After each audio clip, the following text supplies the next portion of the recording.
Okay, so additional funds needed na topic under FS analysis ng MAS. Okay? So, ang purpose kasi nito guys is para makuha mo kung or ma-determine mo kung magre-require ka ng additional funds next year on the next operation based on the facts that you already have as a result of your most recent operation. So either malalaman mo doon kung magkakaroon ka ng excess or additional funding pa nga ang kakailanganin mo. So mahaba kasi yung formula na binigay doon, no. So ang ginawa ko is tweak ko siya, pinersonalize ko siya para mas lalo ko maintindihan and ma-structure ko na maayos yung formula ko. So pwede mo rin gawin yun or pwede mong sundan to kung magustuhan mo. So ganito siya. So AFN, liliitan ko na lang. I hope nakikita mo, equals change in assets minus change in liab minus change in, mapapaganda pa ba natin yung yun niya, di ba? Mahirap kung gawa ng triangle, guys. So, change in RE. Yan na yan. So, whatever the result. So, paano ba to? Okay. Paano ba yan? So, paano rin to? Ganun. So, spontaneous assets. Lagay ko na lang dito S, assets. Ito yung mga portion ng total assets mo na as your sales move, gagalaw din siya. Same with spontaneous liabilities, no? Gagalaw din. By the way, kung may makakita ka sa problem na mga long term like notes, mga ganon, bonds, mga ganon, mga, ano lang yun, distractor lang yun, huwag mo na lang pansinin or ignore mo siya. So multiply by sales growth rate. So yan ang iba yung tawag dun sa mga sa formula na sa book or sa materials, no? So ginawa ko na lang siyang sales growth rate. Basically, yan yung kung let's say mag-increase ng 20%, siya yon in terms of percentage. So, ganun siya. Kung figures naman, numerical values ang binigay, kunin mo lang yung projected sales minus yung current sales, tapos i-divide mo siya sa current na sales para makuha mo yung increase in percentage. Tapos dito naman is yung net income after tax to, ha? After tax. And this is also your expected. Expected meaning, i-compute mo siya dun sa projected sales na ina-expect din nila. So, kaya expected net income. Multiplied by, ano ko na lang, PBR, which is your plowback rate, or, ito kasi yung formula niya, no? 1 minus, kung usually kasi ang binibigay is yung dividend payout ratio, no? So, 1 minus dividend payout ratio. Now, ano ba siya? Ang plowback rate or plowback ratio is yung portion na matitira sa retained earnings. For example, yung net income mo is a portion of that is be distributed or i-declare na dividend. So, yun yung ibibigay sa mga shareholders. Ngayon, ang magiging net change doon sa retained earnings mo, o siyempre lang, yun lang yung natitira. Okay? So, ganyan lang siya. Ganyan yung formula ko. Simple lang. Ngayon, try natin to i-solve, no? So, binigyan na tayo ng spontaneous assets. Yan, as I mentioned earlier, tied directly to sales. So, ibig sabihin, maggagalaw siya once maggalaw yung sales mo.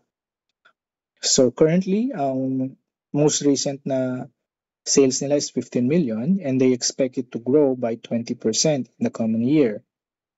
So, ayun siya. Nakunin muna natin yung mga kailangan natin, which is yung net income. Hindi naman siya nakalagay dito. So, how do we do that? So, net income after tax. By the way, this problem has tax rate na given, no? Kung wala naman, i-ignore mo na lang siya. Doon ka na lang sa plowback diretso. So, NIAT,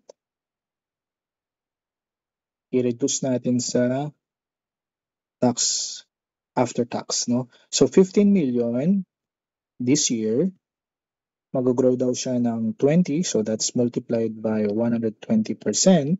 So, this is now your projected sales. Tapos, multiply mo siya ng GP rate. Binigyan naman tayo ng GP rate, which is 25%. And then, i-multiply pa rin natin ng after tax, which is yung tax niya is 30%. So, that's 70% ang mapupunta sa atin. Ayun. So, 15 million times 1.2 times 0.25 GP times 0.7 after tax. So, 3.150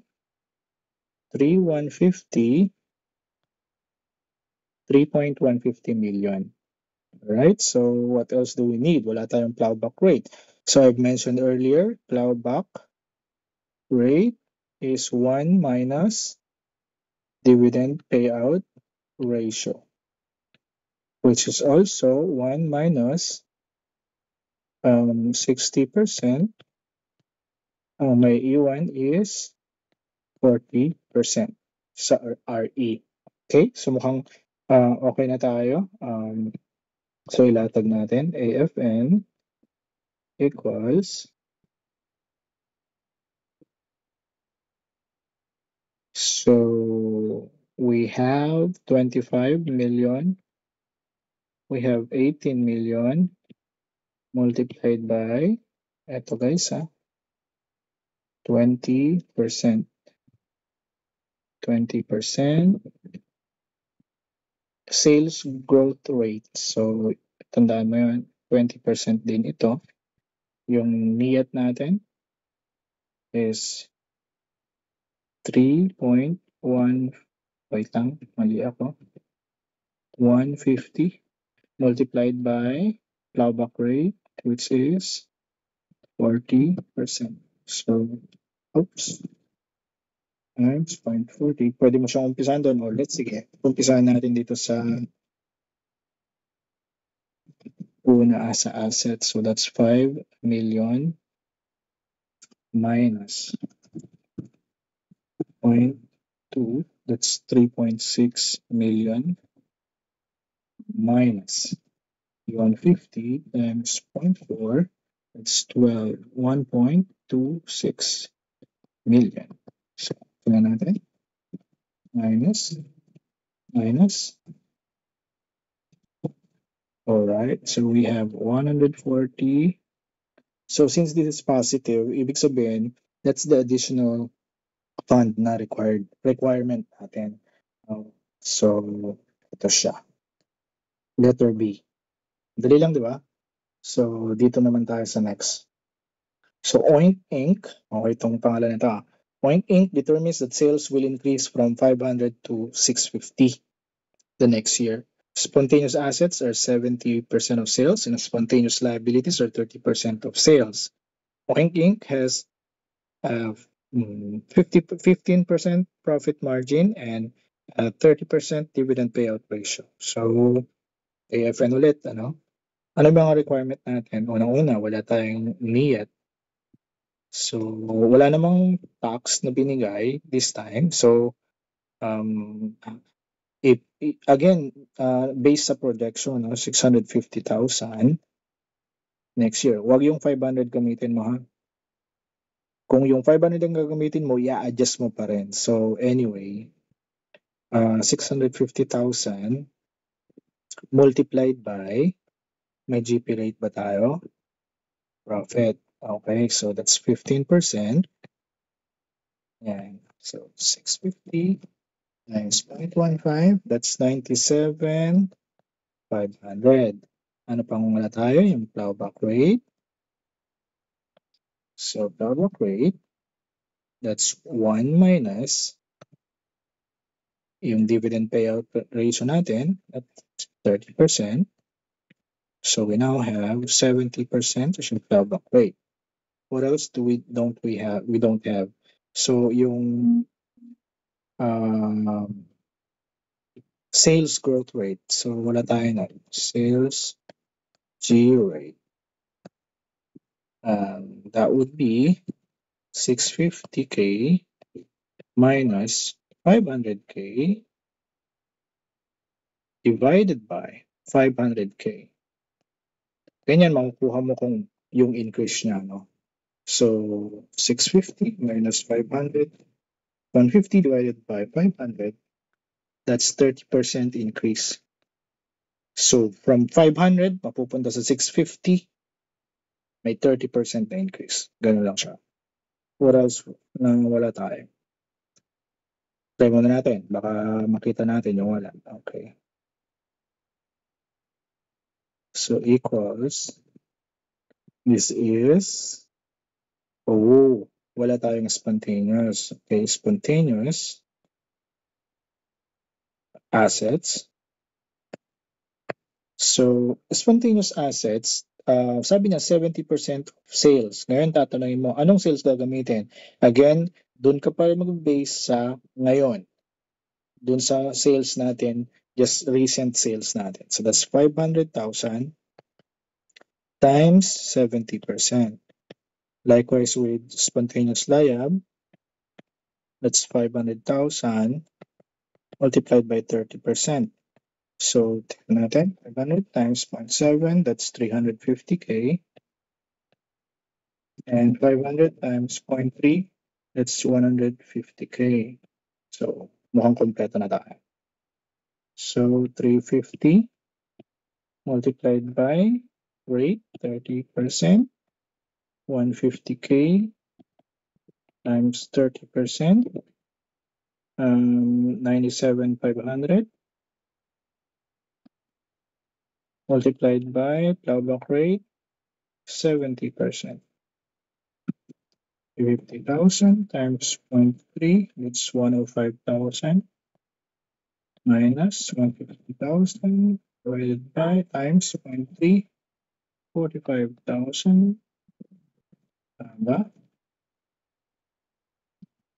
Okay, 97,500 times 0.70 minus 68,250. Ayan guys, so madali lang, di ba? Minus 45,000 minus 68,250. So this time we have a negative result. So ibig sabihin nito may excess tayo. Hindi na natin kailangan ng additional funding. Okay, so no AFN. Yan. So ganun lang siya, no? Medyo kung kabisado mo naman na yung formula sa paulit-ulit mo, maximum exposure, hindi mo na to kailangan isulat lahat, no? So importante is itong structure mo na to. Ito, kailangan may structure mo yung formula para hindi mo na gawin yung mahabang formula para hindi ka malito. So simple lang siya. Ayun, percentage yung nasa ilalim and then figures yung mga or values yung nasa itaas. Ayun guys, so sana may natutunan ng kahit paano. So again, additional funds needed. Thank you.